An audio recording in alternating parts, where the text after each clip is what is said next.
balik lagi di channelnya Kursus Salon Murah atau Metro Beauty Salon Story.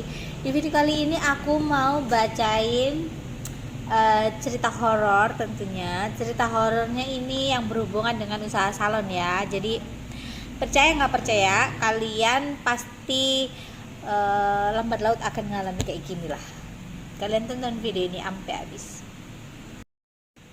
Nah, jadi cerita kali ini aku mau share ke kalian cerita-cerita yang berhubungan dengan dunia usaha salon, tapi lebih ke dalam tanda kutip ya, sedikit-sedikit horor banget. Jadi cerita ini aku samarin dari salon mana dan namanya siapa. Yang pastinya anggap aja yang punya salon ini si W. Ya, jadi salonnya ada di Sidoarjo juga. Sorry agak sedikit pilek. Jadi gini, kejadian ini tahun ini sih, yang pasti tepatnya tahun ini. Terus kejadiannya itu tepat di awal-awal bulan puasa ya. Jadi singkat cerita, dia ini kan punya salon baru. Salonnya baru, selama dia opening sampai sebelum lebaran itu salonnya rame banget. Jadi salonnya itu hampir setiap hari itu ada orang. Ketika dia posting apapun di WhatsApp atau di media sosial yang lainnya tuh selalu ada orang yang tanya, treatment ini berapa mbak? Kalau harga smoothing berapa? Harga ini berapa? Istilah kasarnya itu selalu ada feedback dari customer sebelum kejadian ini ya. Jadi singkat cerita, waktu awal-awal puasa tuh salonnya tuh tiba-tiba tuh sepi. Hampir gak ada kehidupan selama 2 minggu, bayangin. 2 minggu salon yang bulan puasa harusnya semua salon itu waktunya panen duit tentunya. Tapi di salon dia ini aneh, salon itu hampir gak ada orang sama sekali. Jangankan orang datang, orang nanya aja tuh gak ada. Dia posting segala macam suatu promosi tentang salonnya, tentang ibarat kata tuh apapun lah yang dia posting ini nggak ada sedikit pun yang nanya, nggak kayak biasanya. Awal-awal dia sih nggak merasa curiga atau mikir yang aneh-aneh ya kan. Tapi setelah dia ini kadang tuh suka sharing-sharing sama aku, terus melihat postinganku, dia mulai ngerasa nih, emang bener ya ada kayak gitu ya. Ya mungkin dia saat itu mungkin belum, karena pemain baru dia belum percaya hal-hal kayak gitu. Tapi sebelumnya aku tuh udah kasih tahu. Ternyata usut punya usut, mungkin dia sedikit mengarah ke arah situ, pikirannya ke yang seperti yang aku bilang gitu kan. Jadi dia ini mulai cari tahu, dia sharing sama suaminya, karena kan keluarganya memang keluarga yang alim banget ya. Jadi suaminya itu ibaratnya kayak di ngajiin lah tempat ininya, tempat usahanya. Dia ngajiin tahajud segala macem, wirid segala macem, tengah malam. Nah nggak taunya waktu, kalau nggak salah habis ngaji, habis wiridan tuh, ini menurut cerita suaminya ya, tiba-tiba tuh kayak ada yang buka pintu salonnya. Karena dia mungkin lagi khusyuk banget zikir, karena kan dipikir itu mungkin si istrinya yang punya salon yang buka salon itu tadi. Ternyata setelah dia wirid selesai, setelah ngaji selesai, dia ini nih ke sebelah. Jadi salonnya ini kan ada kayak di ruko gitu ya kan. Jadi rukonya itu ada jajar 3 gitu. Jadi yang sebelah dibuat salon, yang tengah itu buat tempat tinggal, dan yang sebelah lagi tuh punyanya mertuanya. Jadi dia datang nih dari salonnya ini habis ngaji ke rumahnya, ke sebelahnya. Ditanya lah, tadi ada masuk ke salon nggak? Terus si W ini jawab, enggak, aku nggak ada masuk ke salon sama sekali. Nah dari situ suaminya baru ngeh banget, baru percaya kalau ada yang nggak beres di salonnya. Singkat cerita nih ya, dia adalah, maksudnya itu kalau kita orang muslim kan apa-apa tuh kita harus tanya yang lebih berpengalaman, tanya sama orang yang lebih ngerti sesuai dengan kepercayaan sama agama yang kita anut kan. Jadi dia ada tanya sama salah satu ustadz gitu, dan ustadz itu bener, dia bilang katanya kalau salon kamu tuh ada yang ini nutupin, dia bilang gitu. Jadi orang mau datang ke tempatmu itu orang selalu ngelihatnya tuh tutup dan hampir nggak ada, ibaratnya nggak ada kehidupan lah. Nah habis dari tempat situ tuh ada juga saudaranya itu yang waktu bertamu ke rumahnya ngomong juga, kok maksudnya itu salonnya itu kok kelihatan kayak surem banget gitu loh. Nah dia jawab toh si W, orang lampu segini banyak kok masih kelihatan surem. Kalau yang ibarat kata yang ngalami itu ngelihat salonnya itu ya baik-baik aja pastinya, tapi kalau orang lain itu beda.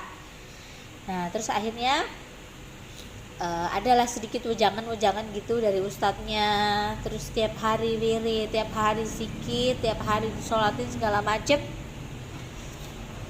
hingga ceritanya besokannya di tepat 2 minggu ya, habis itu salonnya itu tiba-tiba langsung kayak air diguyurin gitu, customer itu banyak banget sampai dia tutup itu malam-malam. Dan memang benar gitu loh, ada salah satu customer itu juga bilang sama dia, Mbak kok aku kesini kapan lalu salonnya tutup ya. Padahal si W ini merasa salonnya ini gak pernah tutup sama sekali. Berarti benar apa yang dikatakan sama orang yang ngerti itu, sama yang dia rasa itu memang beneran kalau ada sesuatu yang gak beres di salonnya. Terus sih katanya yang bikin kayak gitu tuh ya orang yang nggak jauh dari tempatnya situ gitu loh.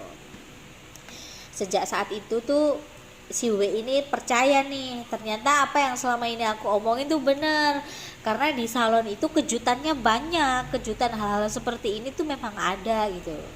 Nah dari situ dia mulai belajar lagi, oh ternyata kalau punya salon itu harus waspada banget, bukan hanya sekedar waspada salon dibobol maling, enggak, itu lebih parahnya daripada itu tuh masih banyak lagi gitu loh. Jadi setelah kejadian itu salonnya sampai dari 2 minggu pertama itu ya, terus sampai akhir puasa itu sudah mulai lancar, sudah mulai rame, dan setiap hari tuh pasti ada aja orang. Itu berarti salon kalian normal. Jadi dari cerita sepenggal kisah kayak gini tuh kita harus belajar banget gitu, bahwa apa yang tidak pernah kita percayai sebelumnya tapi itu ada. Dan dari sini juga kita harus belajar bahwa apa yang terjadi yang menurut kita ini mustahil dan mustahil itu pasti kalian tuh akan ngalami kayak gitu. Tapi terkadang tuh nggak ini, kita nggak merasa gitu, karena kita mikirnya positif, pikir positif itu benar, tapi ada kalanya kita harus mikir dalam tanda kutip. Karena apa, zaman sekarang ini zaman eranya dukun digital itu banyak banget loh.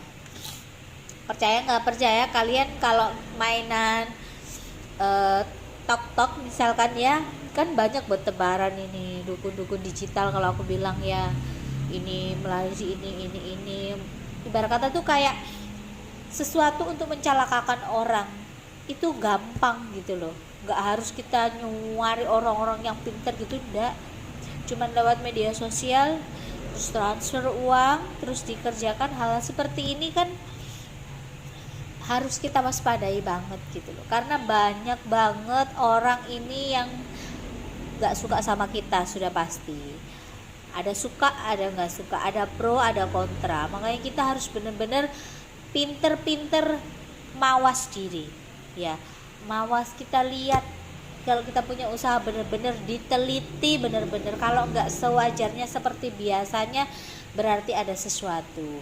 Katakanlah mikir yang positif, oh ini perekonomian lagi nggak bagus segala macam, cuman kalian yang harus percaya, mau perekonomiannya segoncang apapun ya, kalau rezekinya orang itu nggak akan pernah putus, sudah ada takarannya, sudah pasti Tuhan kasih gitu loh. Tapi kalau sampai kejadian kayak gitu selama 2 minggu itu nggak ada orang sama sekali, nggak ada yang nanya sedikit pun, berarti itu ada sesuatu. Buktinya suaminya sendiri melihat kalau ada yang buka pintu salonnya tapi dilihat nggak ada orang. Kayak gini nih bener-bener yang ibarat kata tuh musuh yang tidak terlihat. Ini lebih bahaya karena biasanya kalau sudah menyerangnya seperti itu berarti kan memang mau nutup sandang pangan. Nah, harus lebih mawas diri kitanya.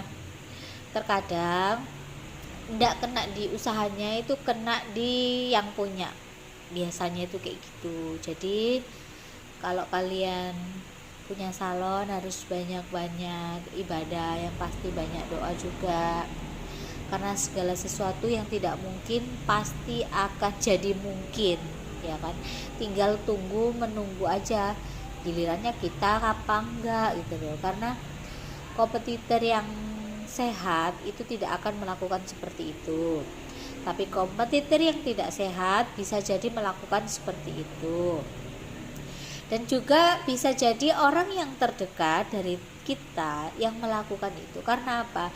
Lagi-lagi namanya manusia itu kan sifat iri dengkinya itu ada. Sifat iri dengki itu nggak mengenal saudara, nggak mengenal teman. Jadi udah pukul rata aja gitu. Jadi hati-hati, lebih mawas diri.